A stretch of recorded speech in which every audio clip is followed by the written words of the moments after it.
with local pride. We do. Burbank's own Tim Burton is here.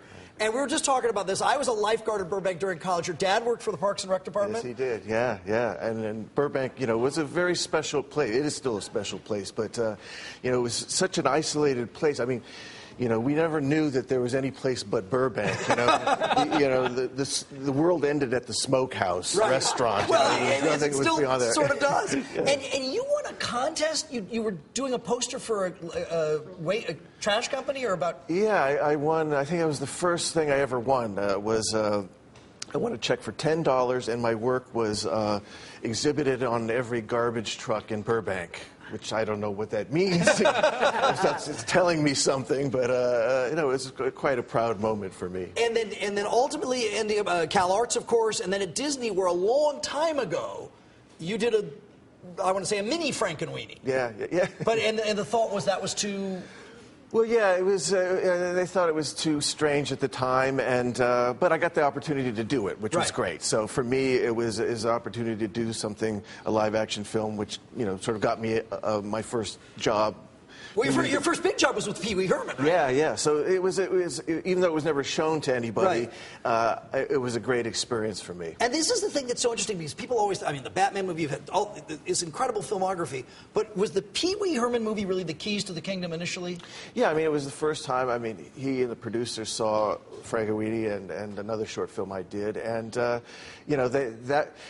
was in some ways it was the easiest job I ever got. Even easier, I had much more difficult getting my restaurant jobs and being a busboy. So I was always incredibly amazed. Smokehouse won't call you back, but Pee Wee will. Yeah, well, I hope so. No, it was a great experience. All right, to Frankenweenie, and a lot of the stuff that you've done, it's creepy, but it's not super scary. You know what I mean? Yeah, no, I mean, I have never done anything that I thought was too scary. But kids are quite, I grew up watching monster movies. I was, much more scared of my relatives than I were of any monster movies and my neighbors. So for me, I always loved that, and I always tried to show the more fun side of those things. And in this particularly, was a story that meant a lot to me. It's sort of a personal story about a boy and his dog, which is an experience I had, but also growing up in Burbank and the kind of monster movies I like. So for me, it's more of a nice memory piece, and it is a Disney movie. Yeah. It is an Oscar-nominated Disney movie. Let me show you a clip of Frankenweenie.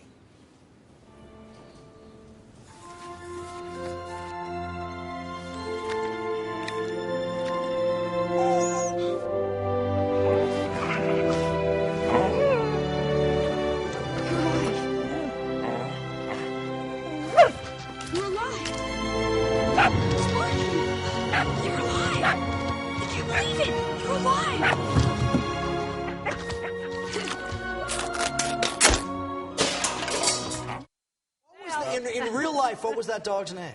The name was Pepe. Yeah. But the heart of the dog was this, It's like the first great relationship you have, when you're a child. You never have that necessarily with people, but it's that sort of pure love that you get from a pet that you love. Charlie and the Chocolate Factory, Alice in Wonderland, so many other movies. Do you and Johnny Depp do you even need to speak? Do you just look at each other, or what happens? No, I haven't spoken to him for years. It's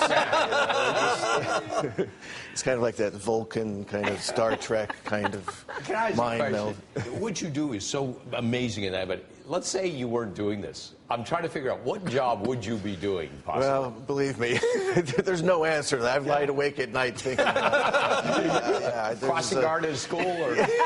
Well, the old job, his old job at the Cambridge Park, I think. Cambridge Park, sure. The restaurant I worked at is closed now, so I don't know. I'd have to find another one. Well, thank goodness you got other stuff going on. We're going to see Tim Burton on that Oscar red carpet. Frankenweenie is on DVD. It's terrific. Nice to see you, Tim. This has really been